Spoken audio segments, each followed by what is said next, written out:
Oui, je suis en train de remplir un papier d'adhésion parce que l'adresse, c'est quand même génial. C'est un lieu d'échange professionnel qui est intéressant et la fonction RH dans les hôpitaux, c'est important de travailler là-dessus. L'adresse, c'est un réseau d'échange entre professionnels, apprendre à se connaître et à travailler ensemble, rechercher des informations, essayer de trouver des réponses ensemble au niveau national sur des questions d'actualité qui sont quelquefois difficiles à mettre en place dans l'établissement. Au cours de ces 20 années de réflexion, de partage d'expériences, l'adresse est devenue un espace privilégié de rencontres pour les acteurs des ressources humaines hospitalières qui veulent donner du sens et une dimension stratégique à leur action. Alors l'adresse, qu'est-elle et qu'apporte-t-elle et comment répond-elle aux besoins ? Voici l'adresse en action, images et témoignages. L'adresse, c'est d'abord un réseau national important de décideurs et d'acteurs RH, principalement des DRH, mais aussi des directeurs, des attachés et des directeurs de soins. L'adresse, c'est une association qui rassemble tous les professionnels qui s'intéressent de près à la question des ressources humaines dans les établissements sanitaires et aussi les établissements sociaux, médico-sociaux. Et donc qui a pour vocation de promouvoir la réflexion, les pratiques innovantes en matière de ressources humaines sur des champs assez diversifiés, aussi bien celui des relations sociales que du temps de travail, que de la politique de rémunération. Donc un champ assez large d'intervention, aussi bien en termes d'organisation d'événements qui permettent la discussion et le débat qu'en termes de publication afin d'alimenter la réflexion dans toutes ces thématiques. Alors, ce qui est peut-être important, c'est de voir qu'est-ce qui nous unit, qu'est-ce qui nous réunit à l'adresse. Et je crois que c'est d'abord le fait qu'on est très attaché à une même conception de la gestion des ressources humaines, basée sur des valeurs et des principes forts. D'abord l'attachement au service public hospitalier, ensuite l'éthique managériale, et puis troisièmement, nous sommes aussi attachés au souci de concilier la performance sociale et l'efficacité économique. Depuis sa création en 1993, l'adresse s'est donc attachée à travers ses différentes activités à favoriser les échanges entre les professionnels des ressources humaines. Mais concrètement, qu'apporte-t-elle à ses adhérents ? C'est une association où on parle avant tout des ressources humaines, donc des thèmes extrêmement intéressants que l'on côtoie au quotidien. C'est à la fois des thèmes sur la stratégie, mais aussi des sujets techniques. Et puis ça permet aussi, je dirais, d'ouvrir les réseaux, de rencontrer des collègues qui viennent souvent de la France entière, avec lesquels on peut discuter de textes, de sujets, voilà, et ensuite de se recontacter, pourquoi pas, pour encore approfondir certains thèmes. Les valeurs, pour moi, ont une importance centrale. C'est que chaque DRH, chaque chef d'établissement peut avoir des pratiques de management différentes.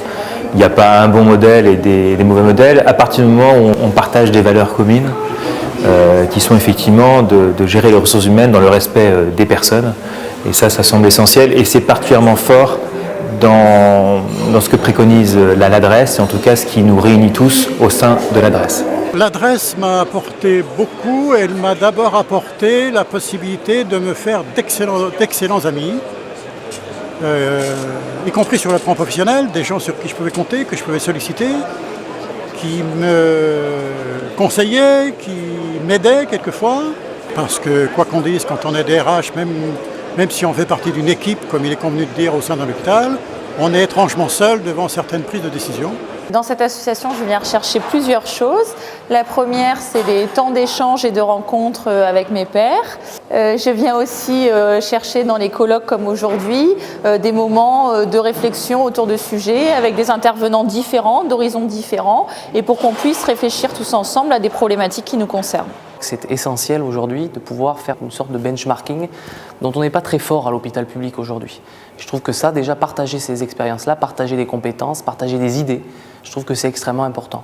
Après, c'est un milieu aussi où l'on peut s'oxygéner, nous permettre de nous extraire un peu de nos hôpitaux, d'être un peu au-dessus de la mêlée, de prendre un peu de hauteur de point de vue. Et du côté des partenaires et ministères, que pense-t-on de l'adresse ? Je trouve que c'est une association qui est toujours dans la dynamique, dans l'ouverture, dans la modernité, qui se peut occuper des dossiers, des sujets d'actualité, qui est extrêmement intéressé sur les ressources humaines, toute la dimension sociale qui représente bien l'esprit de la fonction publique et le sens de la fonction publique. Donc voilà, c'est avec plaisir que nous collaborons et que nous continuons à enrichir notre partenariat. Je dirais que ce que permet l'adresse, c'est faire passer des messages qui ne peuvent pas passer uniquement par l'échange entre une administration et des établissements de santé. L'adresse, c'est un espace de rencontre qui permet à des professionnels de hiérarchiser leurs difficultés, en ce sens de dire si ce sont des difficultés qui sont essentielles ou au contraire un peu moins, et d'essayer de voir le champ du possible. Et pour répondre aux besoins de réflexion des acteurs des ressources humaines hospitalières, l'adresse organise de nombreuses rencontres ou événements tout au long de l'année. On existe depuis 20 ans maintenant. On essaye de développer 4 événements majeurs au cours de l'année. La journée d'études, le colloque, la présence à Hôpital Expo et les rencontres RH de la santé. Et c'est vraiment en communiquant auprès d'un spectre important de professionnels RH, directeurs des ressources humaines, attachés des ressources humaines, directeurs des soins, l'ensemble de la communauté hospitalière, qu'on fait venir des gens et qu'on fait passer notre message. C'est donc la deuxième fois que l'adresse est présente au salon Hôpital Expo, salon de la santé et de l'autonomie cette année. Ce salon est très important pour l'association parce qu'il permet à la fois de faire mieux connaître notre action, de faire découvrir à des acteurs associatifs, institutionnels, professionnels notre présence et également de multiplier les contacts avec d'éventuels partenaires qui pourraient nous accompagner dans les actions que l'on mène au cours de l'année. Nous avons eu la visite de Madame Touraine, la ministre de la Santé. Alors, elle fait l'inauguration du salon et en plus on lui a demandé de faire la préface du deuxième tome de ce livre. Et donc c'est Madame Touraine qui va nous faire la préface du second tome. L'année dernière, nous avons formalisé un partenariat pour rendre mieux service à nos adhérents et nous avons initié donc ces rencontres RH dont l'objectif est de faire progresser ensemble l'ensemble des compétences de toutes les personnes qui travaillent dans le milieu des ressources humaines, de faciliter les échanges d'expériences, de faire du benchmark et aussi surtout, je dirais presque surtout, de faire savoir ce qui se fait. Parce qu'on a beaucoup d'établissements qui initient des démarches intéressantes dans beaucoup de domaines, que ce soit en matière de gestion des compétences, que ce soit en matière de qualité de vie au travail. Et finalement, on a beaucoup de difficultés à faire remonter ces retours d'expérience. Et je crois que les rencontres RH sont aussi un bon moyen pour faire connaître tout ça au niveau national. Donc à chaque fois, l'objectif est d'aller dans des pays qui sont réputés innovants en matière, dans les différents champs de l'action économique, sociale, donc les pays scandinaves, l'Amérique du Nord pour le Québec. Et donc on s'est dit que si ces pays étaient innovants, ils devaient l'être aussi dans le champ des hôpitaux et en particulier dans celui des ressources humaines. Donc nous sommes allés en Suède découvrir un certain nombre de pratiques qui nous permettent ensuite d'alimenter la réflexion en France par le biais des présentations que nous avons pu faire lors de nos différentes manifestations ou bien à travers des nombreux articles que nous avons publiés à la suite de ces voyages. L'adresse est aussi une activité éditoriale importante et les membres de l'adresse publient régulièrement des articles, des éditoriaux et nous avons déjà publié 2 ouvrages qui s'intitulent Réflexion et pratiques RH.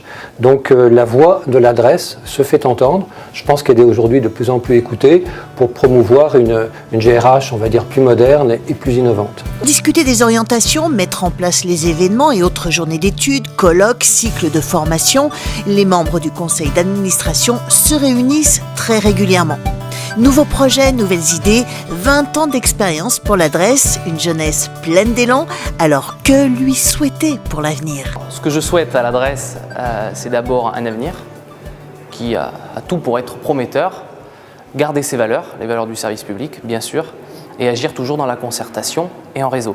Je lui souhaite plein développement, plein succès. Je sais que ses dirigeants sont dans une dynamique qui est en progression et en intensification. Je lui souhaite d'être et de rester pionnier dans le monde de la fonction publique hospitalière qui est le nôtre.